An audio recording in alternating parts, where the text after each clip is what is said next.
जय हिंद, जय भारत, जय श्री राम। आज हमें प्रेरणा मिला। एक हम धर्म ग्रंथों के विषय में हम कुछ बात कहना चाहते हैं। आज भाग्यवश ये वीडियो बन रहा है अयोध्या नगरी में, श्री राम धाम में।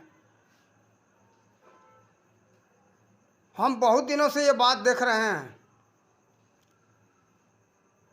ये हमारे हिंदू जितने हैं कायर बने हुए हैं, पता नहीं कब तक ये कायर बने रहेंगे। कब इनके अंदर महाराणा प्रताप, छत्रपति शिवाजी जैसे जोश जगेगा। ये हिंदू के नाम पर कलंक है, ऐसा हमको महसूस हो रहा है। एक शब्द कोई आज तक नहीं बोल रहा है। कुछ नकली हिंदू कहते कि तो हम तो हिंदू हैं, लेकिन हिंदू धर्म ग्रंथों के ऊपर ही उल्टा बोलते रहते हैं। कोई रामायण का अपमान कर रहा है, कोई वेद का अपमान कर रहा है, कोई उपनिषदों का अपमान कर रहा है, लेकिन ये वास्तव में हिंदू हैं नहीं। ये अपने अपने थोड़ा थोड़ा सा तर्क दे करके उसमें सिद्ध करना चाहते कि ये चौपाई गलत है, ये मंत्र गलत है। जैसे मनुस्मृति में जो लिखा हुआ है, हमने खुद पढ़ा मनुस्मृति में, तो उसमें लिखा है कि अगर शूद्र वेद मंत्र सुन ले तो उसके कान में शीशा पिघला करके डाल देना चाहिए। देखो, ये तो बात मिलावट है। कुछ बातें जो है मिलावट की गई है, और कुछ जो है श्लोक है या चौपाइयाँ हैं, उसका लोग अर्थ न लगा करके अनर्थ करते हैं। जैसे अभी अभी हम एक समाचार का वीडियो सुन रहे थे, तो उसमें जो है कि ढोल गंवार शूद्र पसनारी सब ताड़ना के अधिकारी तुलसीदास जी ने लिखा है। तुलसीदास जी ने जो लिखा है वो सत्य लिखा है। ये लोग कहते हैं वो नारी के विरुद्ध बात है, नारी के खिलाफ बात है, नारी को नहीं मानते, नारी का अपमान करते। जरा विचार तो करो, श्री राम का ही नहीं माता सीता का भी वो पूजनीय मानते हो। माता सीता और श्री राम दोनों पूजनीय हैं। बताओ, क्या माता सीता नारी नहीं थी? लेकिन जो पूजनीय होगा उसी को पूजा जाएगा। तो एक उदाहरण है, कोई लात का देवता होता है, कोई बात का देवता है। किसी को पीठ का पूजा किया जाता है, किसी का पेट का पूजा किया जाता है। दोनों का अलग अलग पूजा का विधान है। मान लो जो नारी सुपनेखा जैसी होगी, ताड़िका जैसी होगी, क्या वो पूजोगे तुम्हारे घर में होगी तो तुरंत लठ उठा करके पीटोगे, उस समय तुम्हारी बोलती बंद हो जाएगी। ताड़िका जैसे और सुपनेखा जैसे स्त्री के लिए उन्होंने लिखा है। देखो, शूद्र जो होते हैं शूद्र विचारों से होता है, शूद्र कोई जाति नहीं होता है। और ऐसे शूद्र का तो अर्थ अलग है कि शूद्र, लेकिन एक शब्द उसमें है गंवार। गंवार जो हो, जो बात न सुने, कोई बात सीधा से नहीं समझेगा तो उसको उल्टा समझाना ही पड़ेगा। जिस भाषा में समझेगा उस भाषा में समझाना ही पड़ेगा। एक उदाहरण दे रहा हूँ। कुछ ऐसे गंवार होते, मूर्ख होते, उन्हीं के भाषा में नहीं बोलोगे तो समझेंगे नहीं। एक जगह का बात है, एक यादवंशी का बारात आया था। तो जो लड़की वाला था पक्ष, वो शिक्षित परिवार के थे वो लोग, लेकिन जो लड़का पक्ष था वो बिल्कुल गंवार था, अनपढ़ था, और बिल्कुल जो है कुछ और अन्य गुंडे जैसे भाषा, लंठो जैसा भाषा उन लोगों का था। अरे तरे वाला शब्द था, अहो के अलावा जी शब्द का वो लोग समझते ही नहीं थे। तो जो हमारे गांव के थे यादव, वो बुलाए कि वो लड़का वाले पक्ष को, ए भाई जी इधर आओ। बाल भोग का नहीं, नाश्ता का समय हो चुका था। बुलाए कि ये भाई जी इधर आओ। वो भाई जी कहने पर सुने नहीं। तब भाई जी करते बोले कि ये नथुन भाई नाम रख करके पुकारे, नथुन भाई जी इधर आइए, तो भी वो गंवार नहीं सुना। तब सीधे उनको जो समझ में आ गए कि गंवार ये सुनेगा नहीं, तो नाम रख के बोले, ए नथुन। तो बोल रहा है, हाँ बोलो। तो देखो ये है, जैसे जो भाषा में समझता है उसी भाषा में उसके साथ बोलना पड़ता है। इसलिए तुलसीदास जी ने या कोई भी लेखक जो लिखता है सोच समझ करके लिखता है, समय के अनुसार और व्यक्ति के अनुसार लिखना पड़ता है।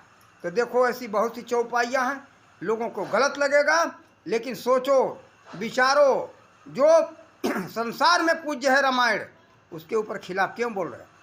और किसी की हिम्मत हो तो कुरान के ऊपर, बाइबिल के ऊपर, गुरु ग्रंथ साहब के ऊपर एक भी शब्द बोल के दिखा दे, तुरंत वो जबान काट लेंगे, जीवा खींच लेंगे राख लगा करके, और कैर हिंदुओं से कहेंगे, एक कायरो अगर सनातनी हो, हिंदू हो सच्चे, तो आप कोई अगर खिलाफ बोले धर्म ग्रंथ का तो मारो उसको लट्ठे से दौड़ा करके, टांग तोड़ दो, उसका जिहवा काट लो। इतना हिम्मत रखो, यह नहीं कि संविधान संविधान कानून देखते रहो। और हमारे धर्म का अपमान हो रहा है, सनातन का अपमान हो रहा है, और वो नकली हिंदू, ये असली हिंदू नहीं है। जैसे देखो कई लोगों का मैंने पाता पाया है, उदाहरण दे रहा हूँ। जैसे हम पंजाब में गए, गुजरात महाराष्ट्र में गए, तो यहीं के जो है उत्तर प्रदेश हो, बिहार हो, कुछ जाति दूसरा होता है जो शूद्र जाति के हैं, और वहाँ उनको लोग कहते लगे तिवारी जी, शुक्ला जी, ए मिश्रा जी, तो वो नकल भी करने लगता है कि शुक्ला जी तिवारी जैसे। आज तो जानते हो जनेऊ बिकता है बाज़ारों में, खरीद के लाया, हल्दी लगा करके पहन लिया और बन गया बढ़िया तिवारी और मिश्रा शुक्ला। तो वही नकल करना भी शुरू कर देता है। तो देखो वही नकल करते करते वहाँ का बन गया शुक्ला तिवारी और मिश्रा, या कोई भी ब्राह्मण बन गया। फिर वो लोग कहेंगे महाराज चलो पूजा करवा दो, तो थोड़ा पढ़ा लिखा आइए, सत्यनारायण भगवान का पोथी पत्रा लेके आया, जा कर के वहाँ पूजा करवा दिया। तो ये नकली ब्राह्मण है। इसी तरह से कुछ नकली हिंदू हैं, पता नहीं ये किस वर्ण के हैं, कौन से पंथ संप्रदाय को मानने वाले हैं, ये नकली हिंदू। जैसे कि अभी हम जैसे कि देखते, ये कुछ हैं लगता कि कुछ दूसरे जाति के हैं और हिंदू बन करके हिंदू समाज को अपमान करते हैं। अगर इनको शर्म होता, अगर वो असली होते, तो हिंदू धर्म ग्रंथ का अपमान करते नहीं। हम किसी दूसरे को, किसी ईसाई को, किसी जो है मुसलमान को या सिख को, सिख तो ही कट्टर हिंदू हैं, कारण कि गुरु गोविंद सिंह हिंदू के लिए ही लड़े थे, पक्के हिंदू हैं। ये तो कच्चे हिंदुओं हम सब कहेंगे, जो कि अपने धर्म ग्रंथ के ऊपर आवाज़ सुन रहे हैं, लेकिन जो हो रहा है ठीक है, हो रहा है होने दो। ये जो तेल लगा करके कान में डाल करके सो रहे हो, हम तो आज बोलने का हिम्मत करते, कई बार तो इसके विषय में बोल चुका हूँ, लेकिन एक शब्द कोई बोलना भी नहीं पसंद करता। इनकी जिह्वा उखाड़ लो, इनकी हिम्मत, जो धर्म ग्रंथों के ऊपर अपमान करें, छोड़ो मत। अब सोने से काम नहीं चलेगा, न तो हम कायर कहेंगे, नपुंसक कहेंगे। कब तक नपुंसक बने रहोगे? मर्द हो तो ऐसे जबान चलाने वाला का जिह्वा उखाड़ो, जब तक मारे नहीं जाएंगे तब तक ये शांत नहीं होंगे। अगर नहीं मारने का क्षमता है तो तुम्हारे आसपास में कहीं पुलिस स्टेशन है, जाकर कहीं मुकदमा तो दर्ज करवाओ। लेकिन ये भी नहीं सुनते कि मुकदमा दर्ज करवाते, बोलने की तो बात दूर रही, कहते हो चुप रहो, हम बोलेंगे तो हमारी बेइज्जती हो जाएगी, हम समतावादी नहीं कहलाएंगे, अपना अपमान सहते रहो। कायरोन, ये गांधी जो है ना, गांधी सत्य अहिंसा के नाम पर हमारे समाज में कायरता फैलाया, और उसी कायरता का आज भी परिणाम चल रहा है। कायर मत बनो। हम एक सखी साधु, हमारे वेशभूषा दे करके किसी को ये कहेंगे कि पता नहीं कौन है ऐसा बोल रहा है, लेकिन मैं एक सखी संप्रदाय का साधु हूँ और हमसे बर्दाश्त नहीं हो पा रहा है। हम तो अगर सुन लें, हमारे सामने कोई करे तो तुरंत लठ ले करके पीटेंगे, और नहीं हो सकेगा मुझसे तो हम पुलिस स्टेशन में जाकर के मुकदमा तो उसके नाम से तो ज़रूर दर्ज करवाएंगे, ताकि उसको सही सज़ा मिले। जाकर के कोर्ट में जवाब दे कि इस चौपाई का या इस वेद मंत्र का, किसी भी इस उपनिषद के मंत्र का हमने खंडन किया, इस आधार पर खंडन किया। हम तो इतना तो कर ही लेंगे, इसमें कोई बात नहीं, कोई रोक टोक नहीं है। और जाकर के जिसको जो करना होगा हमारा करता रहे, कारण कि ऐसे चीज़ों के लिए मर भी जाएंगे तो हमारा नाम रहेगा, कारण कि हमारा उद्देश्य है धर्म ग्रंथों का, महान पुरुषों का अपमान बर्दाश्त सहन नहीं हो पा रहा है। तो देखो, अगर मनुष्य हो और राम कृष्ण के वंशज के हो तो राम कृष्ण का अपमान मत सहन करो।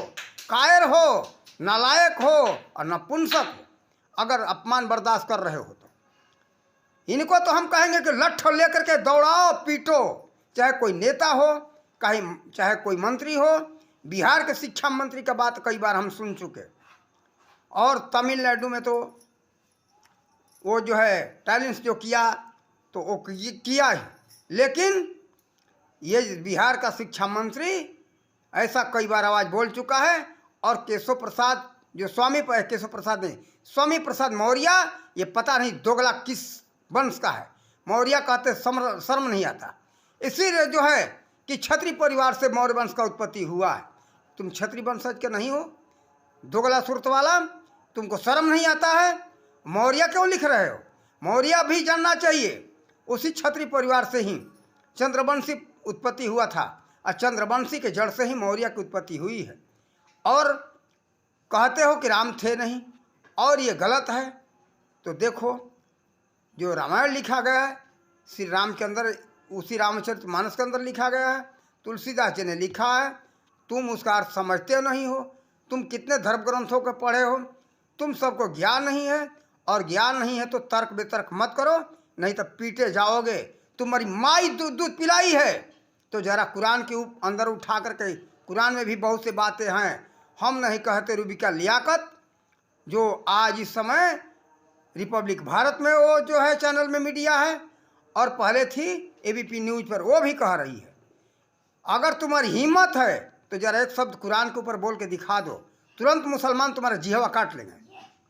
लेकिन हिंदू कायरों कब तक सहन करते रहोगे? ये जो है इस तरह के बोलने वाले का पीटने का क्षमता जगाओ अपने अंदर, लेकिन कायर मत बनो, नहीं तो नाक कट रहा है हिंदू का, सनातनियों का। इनको पीटो, इनके जिस दिन लात खा जाएंगे, मार खा जाएंगे ना, एक कोई जब शब्द धर्म ग्रंथ के ऊपर उंगली उठाने वाला मार खाया ना, तो फिर आइंदे से किसी की हिम्मत नहीं होगी कि हिंदू धर्म ग्रंथ के ऊपर आवाज़ निकाल दे। एक जगह पीटने की जरूरत है इनको, एक जगह अगर पीट जाएंगे फिर कहीं नहीं आवाज़ उठा सकते। इनकी हिम्मत नहीं है। इनकी माई की दूध पिलाई हो तो कोई बाइबिल के ऊपर और गुरु ग्रंथ साहब के ऊपर आवाज़ उठा करके देखें, या तो कुरान के ऊपर। और हम सब की कायरता का ये सिद्धांत का ये शांत स्वभाव होने के ये नाजायज लाभ उठा रहे हैं, नाजायज लाभ उठा रहे, इसलिए इनकी पिटाई जरूरी है।